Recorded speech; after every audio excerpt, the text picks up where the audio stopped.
Salud, desde San Juan, Argentina, en el living de mi casa, con los gatos aprendiendo a escalar el bar para romper mis copas y la cerveza espumosa como pragmatista rabioso, les habla el epistemólogo ebrio Gabriel Paravano, grabando en crudo porque la filosofía de las ciencias es cruda. Este es el único podcast, primero de epistemología y segundo el único que dura el tiempo justo que tarda en tomarse una pinta. En este encuentro terminamos nuestra saga de Darwin, le decimos adiós al poeta de la naturaleza con la última parte. ¿Se acabó la partida o el después de Darwin?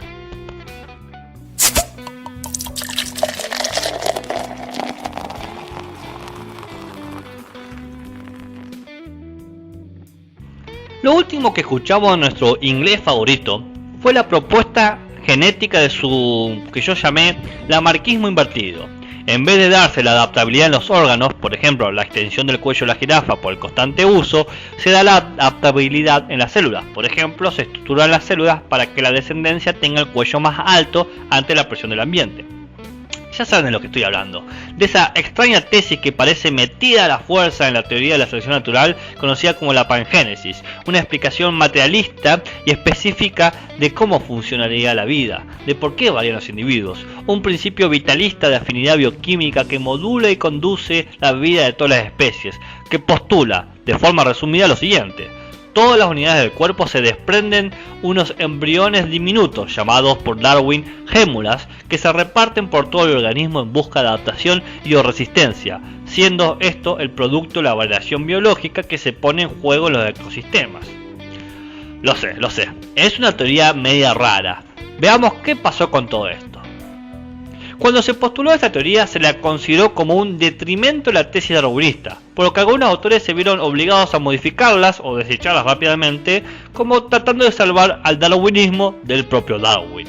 El caso más notable ha de ser el de August Weismann, biólogo alemán, nacido en 1834 y falleció en 1914. Este tipo no era ningún improvisado. Pertenecía al círculo de biólogos alemanes que estudiaban los mecanismos de la división celular con muchachos como Edward Strasburger, nacido en 1844 y fallecido en 1912, quien estudió los sacos embrionarios de las coníferas y las plantas con flores. Walter Fleming, nacido en 1843 y falleció en 1905, quien acuñó el término mitosis, es decir, aquella división celular que produce dos nuevos núcleos celulares, dos nuevas células a partir de una, cambiando el viejo aforismo de Virchow, que decía omnis cellula et cellula, todas las células provienen de las células, al nuevo aforismo que va a proponer Fleming, que es omnis nucleans et núcleo, es decir, todos los núcleos provienen de los núcleos. También Weismann trabajó con Heinrich von Wallerhartz, nacido en 1836 y falleció en 1921, quien acuñó dos términos relevantes: el de neurona para dar nombre a la unidad del sistema nervioso y el de cromosoma para hablar de los componentes del núcleo de las células.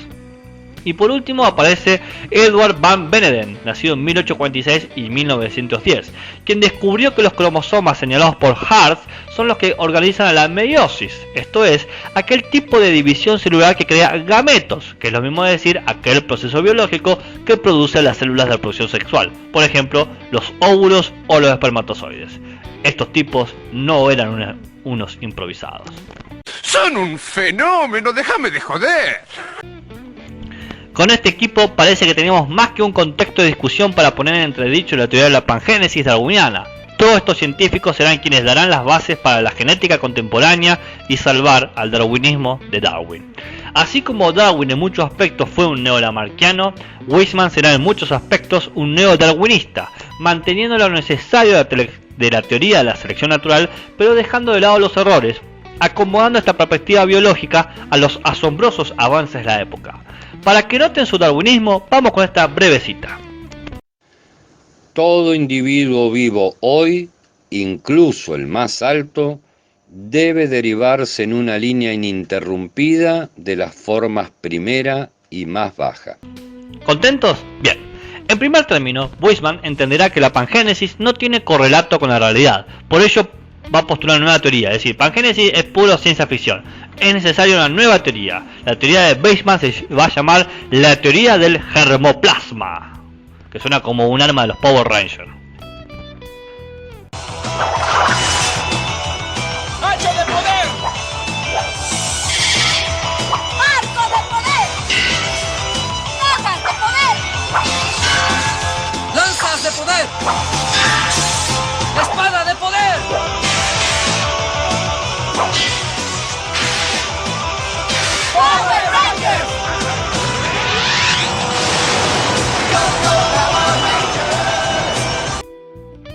La teoría del germoplasma fue presentada en su conferencia en 1883, titulada sobre la herencia, en donde declaró que la tesis de la herencia de los rasgos adquiridos que Darwin apoyó desde su pangénesis había que descartarla. A ver, venga esa cita.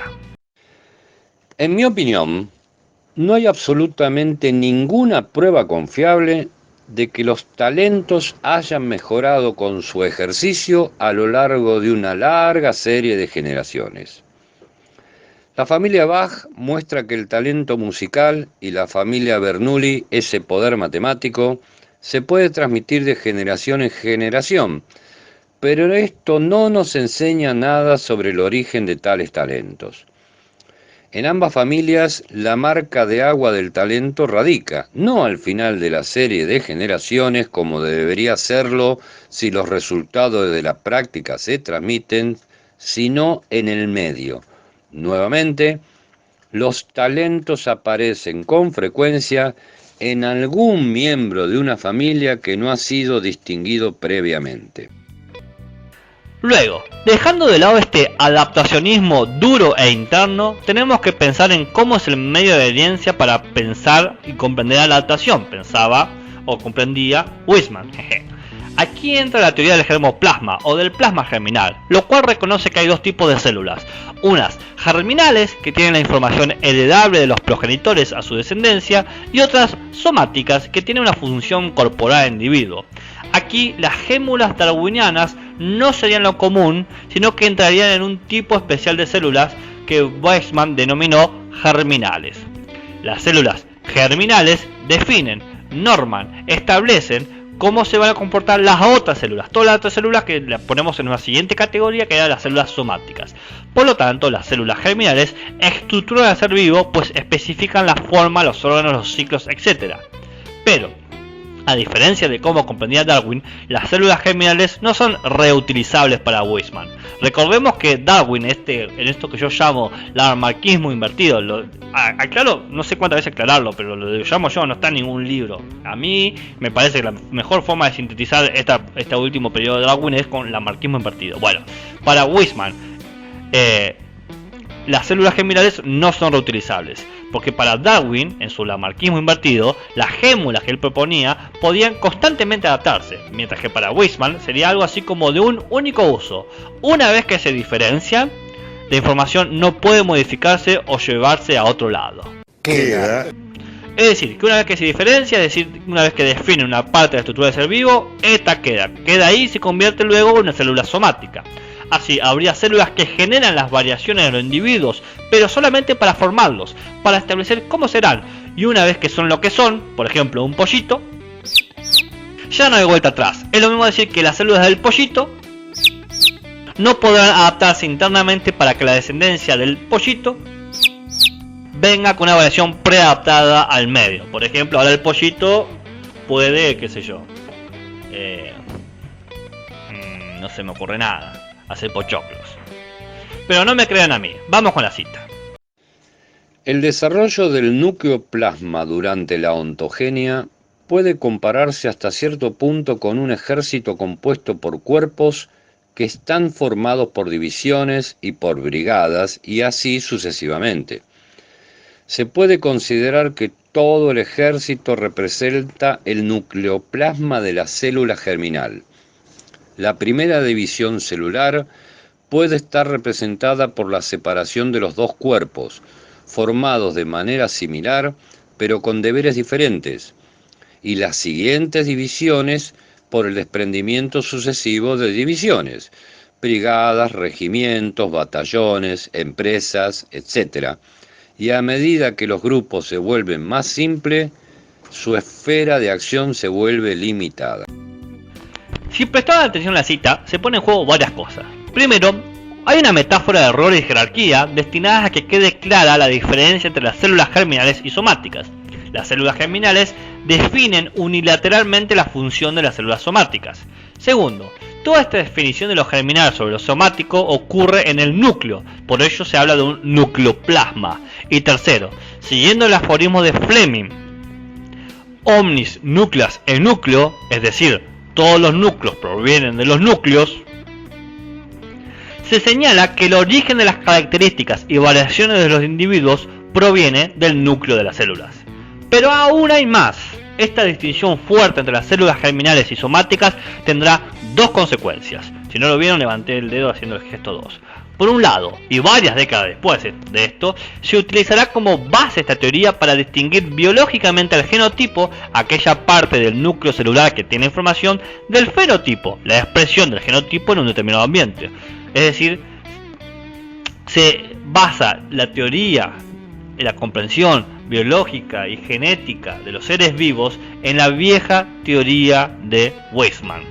Por otro lado, se erige lo que se llama un muro biológico. No queremos ser otro ladrillo en el muro. Este muro biológico se conocerá como la barrera de Weismann, en donde la información se transmite horizontalmente, de lo germinal a lo somático. Dicho de otra forma, del espermatozoide y el óvulo se desarrolla el embrión. Venga esa cita. Una pequeña porción del germen, el germoplasma, permanece sin cambios durante el desarrollo. El germoplasma sirve de base a partir de las cuales se producen las células germinales. Para nuestro neodarwinista, las células somáticas no influyen nunca en las células germinales. El material hereditario o el plasma germinal es, primero, intacto y libre de modificación, y segundo, exclusivo del núcleo de la célula germinal, siendo el resto un elemento únicamente nutritivo. Es más, a veces parece que Weismann comprende que las células germinales son inmortales, y acá siempre las patinadas, y por ello nos conectan a un ancestro en común, que su información se ha ido adoptando y moldeando las adaptaciones somáticas de las distintas especies, como si la diferencia y variabilidad de las especies estuviese originada por las malas replicaciones de las células somáticas. Pero bueno, siguiendo la metáfora del ejército del propio biólogo, los soldados rasos, a saber las células somáticas, al no acatar correctamente las órdenes de sus generales, a saber las células germinales, generan alteraciones en los individuos, por ejemplo, cambios, modificaciones, transformaciones y hasta quizás mutaciones. Estas alteraciones son las que llamamos variaciones y son las que se ponen en juego en la selección natural. Y de este modo le decimos chau chau chau al neolamarcanismo y bueno, un poco del último trabajo de Darwin. Adiós neolamarquismo, que la fuerza te acompañe. Pero también decimos otra cosa. Se amplía la noción de condiciones externas de evolución, pues con Darwin hablábamos del nivel macrobiológico, pero ahora ya no hay distinciones entre lo micro y lo macro, porque la producción de variaciones y la puesta en juego de las mismas puede suceder tanto en el desarrollo celular como en la etapa adulta del espécimen. Va la cita. Uno debe comprender el concepto de condiciones externas ampliamente y uno debe comprender que todo lo que no es el germoplasma en sí mismo cae bajo este concepto. Un postulado de este estilo entonces tiraría la teoría pangénica de Darwin por la borda de la teoría de selección natural. Pues la transmisión de características hereditarias se debía a la continuidad del plasma o sustancia de las células germinales, y si era cierta que tal sustancia germinal estaba desde el origen de la vida, se podría decir que habíamos resuelto de una vez para siempre los principios de la herencia.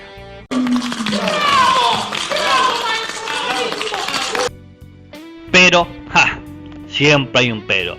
Esta teoría del plasma germinal dejaba en ascuas la pregunta sobre el origen del propio plasma germinal. Pregunta que solo un filósofo, en este caso naturalista, se hace. Claro, a ver, si el origen de las especies está en el plasma germinal, ¿cuál es el origen del plasma germinal? ¿Será otro protoplasma protogerminal? Entonces, ¿cuál es el origen del pseudo protoplasma pseudo protogerminal? Y de este último, ¿cuál sería el origen? ¿Sería un cuasi pseudo protoplasma cuasi pseudo protogerminal? Bueno, entendieron la idea.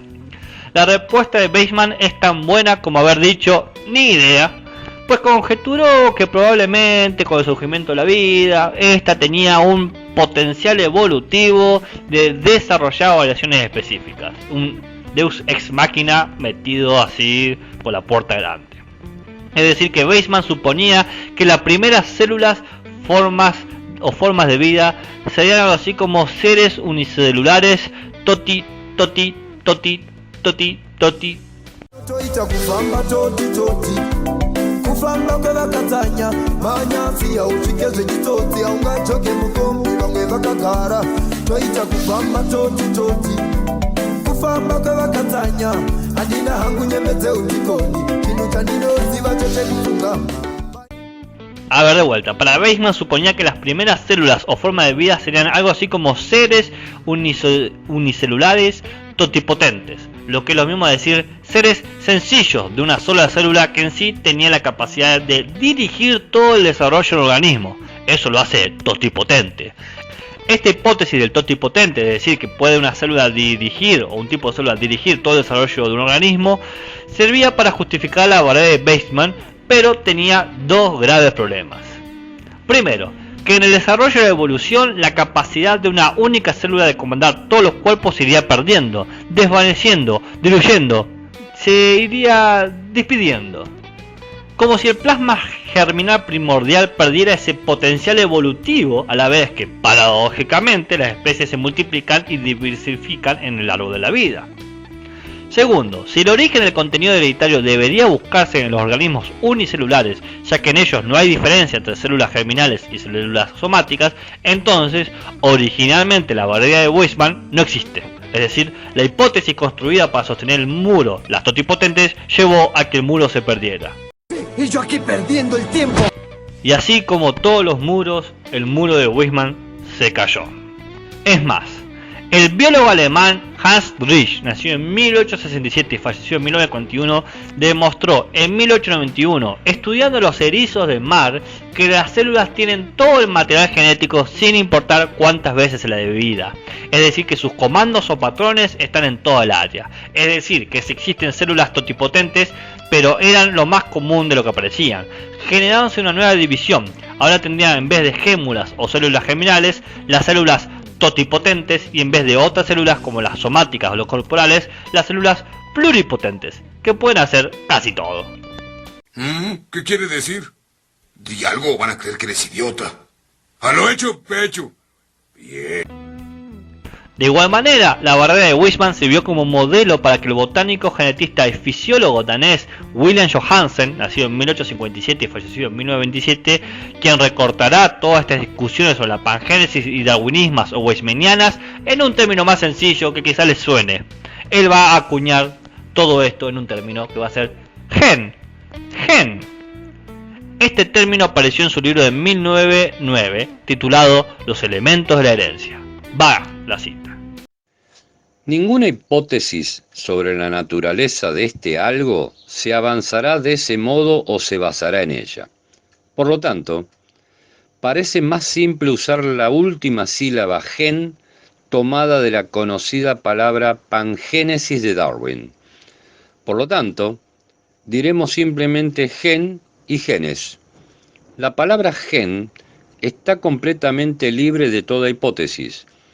Expresa solo el hecho demostrado con seguridad de que, en cualquier caso, muchas propiedades de los organismos están condicionadas por condiciones básicas y, por lo tanto, independientes, lo que llamaremos genes justos que ocurren específicamente en los gametos.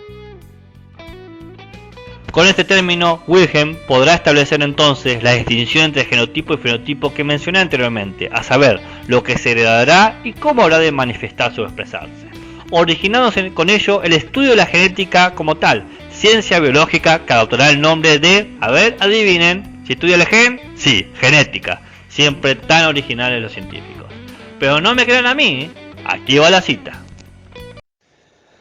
La ciencia de la genética está en un periodo de transición, convirtiéndose en una ciencia exacta al igual que la química en los tiempos del Lavoisier, quien hizo del equilibrio un implemento indispensable en la investigación química. Pero, ¿de dónde sacó letra este muchacho Wilhelm? Para demostrar la influencia del genotipo en el fenotipo y el mecanismo de herencia de los padres a sus hijos. Acá hay gato encerrado y no me refiero a los míos. O mejor dicho, acá hay guisantes encerrados. A ver quién cazó la referencia, soy tan gracioso. porque el estudio de cómo operan los factores hereditarios no fue original de nuestro muchacho danés, sino de un contemporáneo de Darwin. Entra por la puerta grande el gigante, el maravilloso, el monje naturalista austriaco Gregor Johann Mendel. Nacido en 1822 y fallecido en 1884. Mendel, aquel que le gustaba jugar con las arvejas. Mendel, quien presentó su trabajo en 1865 en la Sociedad de Historia Natural de Bonn, el cual pasó sin gloria por todos lados, pero en 1900 fue descubierto por Bries, Corren, Schemark y Battenson, todo de manera individual, lo cual es una cosa loca. Son 3 artículos independientes que estaría bueno hablar sobre el descubrimiento paralelo de desarrollo científico. Pero bueno, Bries, Corren, Schemark y Battenson lo descubren y sobre los cuales hay que dedicarle todo un episodio. Pero bueno, no hablaré de toda la relectura de Mendel, sino de lo que aportó Mendel al problema de la variación genética que tanto dolores le estaba dando a nuestros neodarwinistas. Así que lo interesante aquí es que en su publicación titulada Experimentos sobre hibridación de plantas de 1866 descubrió lo que hoy se conoce como las bases de la genética y es la teoría de la herencia que estábamos buscando. Mendel se dio cuenta que el genotipo, es decir, la información biológica, está compuesta por 2 tipos de alelos. No, aleluya no, dije alelos, es decir, una posible variación de la información. Alelo, una posible variación de la información. Alelo, una posible variación de la información. No hay muchas variaciones de la información biológica, no se preocupen. Puede ser o bien dominante, que sería que es preponderante o que puede anular otro tipo de información, o bien puede ser recesivo, esto sería que puede ser subyugado o ser anulado. Lo dominante y lo recesivo no es inmortal como pensaba Weismann, sino que varía según los cruces generacionales. Entonces tenemos el material genético que habla, sí, vamos a hacer una metáfora. El material genético habla de 2 formas o con 2 idiomas. Habla a veces de forma dominante, que quiere mostrarse. Pero primero, no te paséis. Y a veces habla de forma recesiva, que quiere ocultarse. Ni noticias. Ahora, multipliquen esto por muchos descendientes y mucho tiempo, y tendrán su creación constante de variaciones, y con ello de posibilidades de evolución de las especies. Para entender mejor esto conviene aplicarlo. Mendel comprendió que el fenotipo sería el resultado de las combinaciones de genes dominantes y recesivos de los progenitores. Dicho de forma sencilla, el hijo será un poco como los caracteres más llamativos del padre y un poco más parecido también a los caracteres más llamativos de la madre. ¡Oh, pobrecito! Mendel no podía vivir tantas generaciones de humanos, por lo que apeló a las arvejas que tienen ciclos cortos de vida, lo que le permitió chequear su hipótesis de la herencia de los genes y construyó así 3 principios. Primero, principio de uniformidad. Al cruzar individuos puro, entre comillas, es decir, solo con genes dominantes, sus descendientes o la primera generación serán igual a sus progenitores, como los clones. Vamos a la cita. Si solo 2 organismos o especies de la misma raza se unen, la descendencia de estos será de raza pura, y las diferencias entre padres y descendencia serán más leves. Segundo principio, el principio de segregación. Al cruzarse individuos con los 2 tipos de genes recesivos y dominantes, sus descendientes tendrán la mitad de la información de cada progenitor, por lo cual podrán expresar un porcentaje de su genotipo, que es lo más común. Todos nosotros, lo más común es que seamos un poquito de esto, un poquito de lo otro. Vamos con la cita. Resulta ahora claro que los híbridos forman semillas que tienen el uno o el otro de los 2 caracteres diferenciales, y de estos, la mitad vuelven a desarrollar la forma híbrida, mientras que la otra mitad produce plantas que permanecen constantes y reciben el carácter dominante o el recesivo en igual número. Tercero, el principio del surtido o combinación independiente. El patrón de herencia de un rasgo no influye en el otro patrón de rasgo de herencia. Por ejemplo, rubio y alto no compiten la herencia. Entonces, si tenemos rubio dominante y alto dominante, es muy probable que sea alto y rubio, como los vikingos. Va la cita. Por lo tanto, no hay duda de que a todos los caracteres que intervinieron en los experimentos se aplica el principio de que la descendencia de los híbridos en que se combinan varios caracteres esenciales diferentes presenta los términos de una serie de combinaciones que resulta de la reunión de las series de desarrollo de cada pareja de caracteres diferenciales. Así, el mérito de Mendel fue considerar los fenotipos como comportamientos generados por unas fuerzas que eran los alelos de los genes y tomar a los factores hereditarios como los agentes que ejercen tales fuerzas. La incorporación de Mendel a la teoría darwiniana llevaría a la biología al siglo XXI, salvándolo de la pangénesis y ofreciéndonos una de las teorías científicas más fuertes en nuestra época contemporánea, la teoría evolucionista de Darwin, que es la teoría sintética de la evolución. No nos queda nada más por decir más que gracias Darwin, gracias por el viaje que nos has dado. Salud por eso. Pasemos ahora a la siguiente sección. Camarero, una cañita para llevar. Una sección de propaganda desvergonzada que nunca debe ser escuchada por aquel que aprecie su tiempo. ¿Quieres saber dónde se encuentra la cantina? Pues pasate al link de Telegram, sumate a este grupo de humanos poco recomendables. Primero, te tiro data la información que usé para esto. Los libros de Mayer, Darwin, Darwinismo, Una larga controversia, Kitsch, el avance de la ciencia, ciencias y leyendas, objetivas e ilusiones, el de Barjona, Suárez y Reichenbach, Darwin, el arte de ser ciencia, y bueno, Charles Darwin, la selección natural, el encuentro con el general Rosas, el origen de las especies y el origen del hombre. Segundo, el sponsor sigue que te sigue. Sí, aunque parezca mentira, todavía cree en nuestra capacidad de difusión.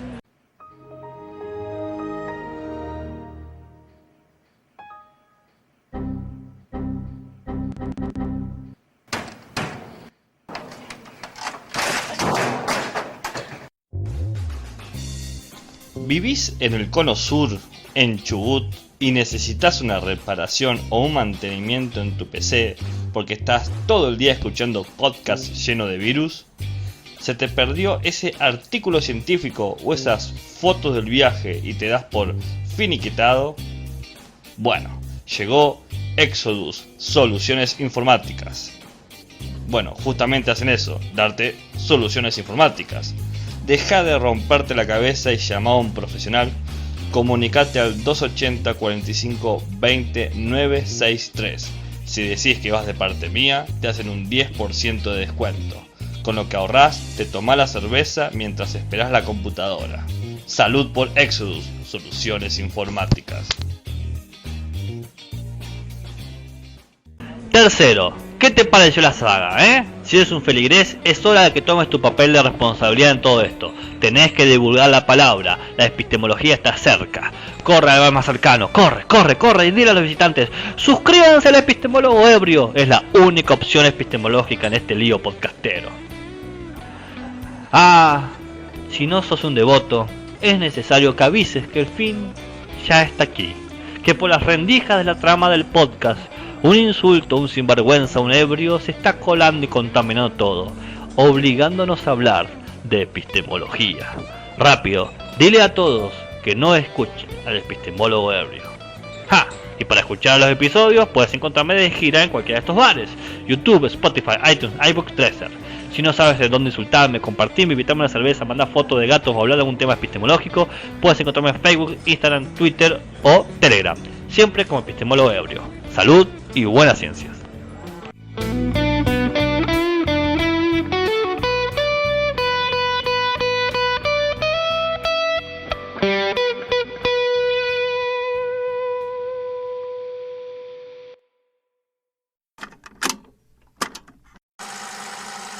El hombre, epistemólogo, atraviesa el temporal, porfiado de sombrero, distraído al caminar. Se para frente a un kiosco, lo distrae un titular. Piensa en la tinta y en su composición molecular.